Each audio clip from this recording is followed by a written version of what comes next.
নমস্কার বন্ধুরা, খুশির রান্নাঘরে আপনাদের সবাইকে স্বাগত। আজকে আমি তৈরি করছি পটল আলুর রসা। তো আসুন তাহলে দেখে নেওয়া যাক কিভাবে তৈরি করছি এই সম্পূর্ণ নিরামিষ পটল আলুর রসা। পটল আলুর রসা তৈরির জন্য এখানে আমি নিয়ে নিয়েছি 500 গ্রাম পরিমাণ পটল। আর পটলগুলোকে মাঝে মাঝে একটু খোসা রেখে ছাড়িয়ে নিয়ে দুটো করে টুকরো করে নিয়েছি। এরই সাথে নিয়ে নিয়েছি 4টে আলু। আলুগুলোকে ভালো করে ছাড়িয়ে নিয়ে তারপর আলুগুলোকে একটু বড় বড় টুকরো করে কেটে নিয়েছি। তারপর আলু পটলগুলো ভালো করে ধুয়ে নিয়েছি। এরপর এই আলু পটলটা একটা সাইডে রেখে দিলাম। আর এই আলু পটলের রসা তৈরির জন্য আমি একটা মশলা তৈরি করে নিচ্ছি। তার জন্য একটা বাটিতে নিয়ে নিলাম হাফ চামচ পরিমাণ হলুদ গুঁড়ো, হাফ চামচ পরিমাণ জিরে গুঁড়ো, হাফ চামচ পরিমাণ দিয়ে দিলাম ধনে গুঁড়ো, স্বাদ অনুযায়ী দিয়ে দিচ্ছি লাল লঙ্কার গুঁড়ো, আর এরই সাথে দিয়ে দিচ্ছি সামান্য একটু কাশ্মীরি লাল লঙ্কার গুঁড়ো, আর দিয়ে দিলাম 1 চামচ পরিমাণ আদা বাটা। এরপর এই মশলাগুলোর মধ্যে সামান্য একটু জল দিয়ে মশলাগুলোকে জলের মধ্যে একটু ভিজিয়ে রাখবো। আর এইভাবে গুঁড়ো মশলা যদি জলে ভিজিয়ে তরকারিতে ব্যবহার করা হয় তাহলে তরকারির মধ্যে একটা বাটা মশলার স্বাদ আসে। তো মশলাটা আমি এইভাবে জলে ভিজিয়ে মশলাটাকে একটা সাইডে রেখে দিলাম। এদিকে তরকারিটা করার জন্য উনানে একটা কড়াই বসিয়ে দিয়ে কড়াইয়ে বেশ কিছুটা পরিমাণ সর্ষের তেল ভালো করে গরম করে নিয়েছি। গ্যাসের ফ্লেমটাকে মিডিয়ামে করে দিয়ে তেলের মধ্যে দিয়ে দিলাম কেটে রাখা আলুর টুকরোগুলো। সমস্ত আলুর টুকরোগুলো তেলের মধ্যে দিয়ে দিলাম। তারপর এই আলুগুলোকে তেলের সাথে একটু নাড়াচাড়া করে নিলাম। এরপর এই আলুর মধ্যে দিয়ে দিচ্ছি আলুর স্বাদ অনুযায়ী লবণ, আর দিয়ে দিচ্ছি সামান্য একটু হলুদের গুঁড়ো। দিয়ে লবণ আর হলুদটা আলুর সাথে ভালো করে মিশিয়ে দিয়ে এই আলুগুলোকে একটু ভালো করে ভেজে নিচ্ছি। দেখুন ৩ থেকে ৪ মিনিট আলুগুলোকে একটু ভেজে নিয়েছি। আর আলুগুলোর মধ্যে একটা সুন্দর রং ধরে গেছে, আলুগুলো ভাজা হয়ে গেছে। এই পর্যায়ে এই আলুগুলো আমি তুলে নিচ্ছি। এরপর ওই আলু ভাজা তেলের মধ্যেই দিয়ে দিচ্ছি কেটে রাখা পটলগুলো। পটলগুলোকে তেলের সাথে একটু নাড়াচাড়া করে মিশিয়ে দিচ্ছি। আর এই পটলগুলো ভাজার সময় গ্যাসের ফ্লেমটা হাই হিটে করে দিয়েছি। তেলের সাথে পটলগুলো একটু মিশিয়ে দেওয়ার পর পটলের মধ্যে দিয়ে দিচ্ছি পটলের স্বাদ অনুযায়ী লবণ। এখানে আর আমি হলুদ গুঁড়ো ব্যবহার করলাম না, কারণ আলুর মধ্যে যে হলুদ গুঁড়ো দিয়েছিলাম সেটাই তেলের সাথে রয়ে গেছে। তো পটলগুলোকেও ৩ থেকে ৪ মিনিট একটু ভেজে নিয়েছি। দেখুন পটলের গাও একটা সুন্দর রং ধরে গেছে। এই পর্যায়ে পটলগুলোকে আমি নামিয়ে ঢেলে নিচ্ছি। আবার উনানে কড়াই বসিয়ে দিয়েছি, দিয়ে কড়াইয়ে দিয়ে দিয়েছি সর্ষের তেল। তেলটাকে ভালো করে গরম করে নিয়ে তেলের মধ্যে দিয়ে দিলাম একটা তেজপাতা, দিয়ে দিচ্ছি দুটো এলাচ, মুখগুলো একটু ফাটিয়ে দিয়েছি, আর দিয়ে দিলাম একটা ছোট দারচিনির স্টিক, দুটো লবঙ্গ, আর দিয়ে দিচ্ছি সামান্য একটু গোটা জিরে। গ্যাসের ফ্লেমটা লো হিটে করে রেখে মশলাটা একটু ভেজে নিচ্ছি। যখন এই ফোড়নটা থেকে একটু সুন্দর গন্ধ বেরিয়েছে সেই পর্যায়ে এর মধ্যে দিয়ে দিচ্ছি যে গুঁড়ো মশলাটা আমি ভিজিয়ে রেখেছিলাম সেই মশলার পেস্টটা। দিয়ে এই মশলাটাকে তেলের সাথে একটু নাড়াচাড়া করে দিলাম।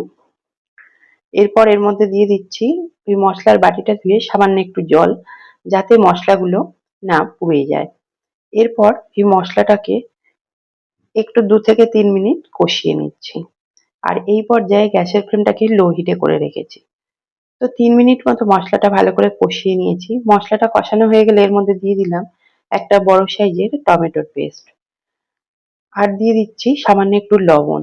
যেহেতু আমি আগে ২ বার লবণ ব্যবহার করেছি সেই কথা মাথায় রেখে এখানে সামান্য একটু লবণ দিলাম। দিয়ে ভালো করে টমেটোটাকে একটু কষিয়ে নিচ্ছি। দেখুন মশলাটা আমার কষানো হয়ে গেছে। এই পর্যায়ে এর মধ্যে দিয়ে দিচ্ছি ভেজে তুলে রাখা আলু আর পটলগুলো। গ্যাসের ফ্লেমটাকে মিডিয়ামে করে রেখে মশলার সাথে আলু পটলটা একটু ভালো করে মিশিয়ে দিচ্ছি।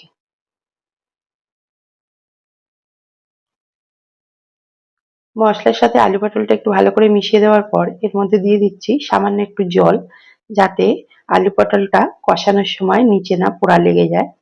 তার জন্য একটু সামান্য জল দিয়ে আলু পটলটাকে আবারও একবার নাড়াচাড়া করে মিশিয়ে দিলাম। তারপর কড়াইয়ের মধ্যে একটা ঢাকনা দিয়ে প্রায় ২ থেকে ৩ মিনিট এটাকে কষিয়ে নিচ্ছি। আর এই সময় গ্যাসের ফ্লেমটা আমি লো হিটেই করে রেখেছি। তো ৩ মিনিট মতো এই আলু পটলটাকে আরো ঢাকনা দিয়ে কষিয়ে নিয়েছি। তারপর ঢাকনাটা খুলে নিয়ে আবারও একবার নাড়াচাড়া করে দিলাম। এরপর এর মধ্যে দিয়ে দিচ্ছি এখানে আমি ৬টা কাজু বাদাম আর ২ চামচ টক দই একসাথে পেস্ট করে রেখেছিলাম। সেই কাজু বাদাম আর টক দইয়ের পেস্টটা দিয়ে দিলাম। দিয়ে দিচ্ছি বাটিটা ধুয়ে সামান্য একটু জল। গ্যাসের ফ্লেমটাকে লো হিটে করে রেখে এই মশলাটাকে পটল আর আলুর সাথে আরো ২-৩ মিনিট কষিয়ে নেব। আর যেহেতু এর মধ্যে কাজু বাদাম আর টক দই দেওয়া, কাজু বাদাম দেওয়ার ফলে নিচে লেগে যাবে আর টক দইটা জোরে, যদি গ্যাসের ফ্লেমটা জোরে দেওয়া হয় তাহলে ফেটে যাবে, সেই জন্য লো হিটে রেখে এটা ৩ মিনিট মতো কষিয়ে নিয়েছি। তো ভালো করে আলু পটলটা মশলার সাথে কষানো হয়ে গেলে দিয়ে দিলাম এর মধ্যে গ্রেভির জন্য জল। দিয়ে আবারও একটু নাড়াচাড়া করে দিলাম। তারপর এর মধ্যে দিয়ে দিচ্ছি ৩টে কাঁচা পাকা লঙ্কা। আর দিয়ে দিলাম, যেহেতু এটা সম্পূর্ণ নিরামিষ রান্না তাই জন্য টেস্টটা ব্যালেন্সের জন্য সামান্য একটু চিনি। দিয়ে চিনি আর লবণ, কাঁচা লঙ্কাটাকে আবারও নাড়াচাড়া করে একটু মিশিয়ে দিলাম। তারপর কড়াইয়ের মধ্যে একটা ঢাকনা দিয়ে এটা গ্যাসের ফ্লেমটাকে মিডিয়ামে করে রেখে ৫ মিনিট মতো রান্না হতে দিয়েছি। তো ৫ মিনিট পর ঢাকনাটা খুলে নিয়েছি। দেখুন গ্রেভিটা অনেকটা টেনে গেছে। এর থেকে আর বেশি টানাবো না, কারণ এর মধ্যে কাজু বাদাম দেওয়া আছে, নামিয়ে নিলে এটা একদম শুকনো হয়ে যাবে। তো এই পর্যায়ে এর মধ্যে দিয়ে দিচ্ছি সামান্য একটু গরম মশলার গুঁড়ো আর দিয়ে দিচ্ছি ১ চামচ পরিমাণ ঘি। গ্যাসের ফ্লেমটাকে আমি বন্ধ করে দিয়েছি। তারপর এই ঘি আর গরম মশলাটা ভালো করে আবারও একটু আলু পটলের সাথে মিশিয়ে দিচ্ছি। একটু ঘি গরম মশলাটা মিশিয়ে দেওয়ার পর কড়াইয়ের মধ্যে একটা ঢাকনা দিয়ে এটা ৫ মিনিট মতো স্ট্যান্ডিং টাইমে রেখে দিয়েছি।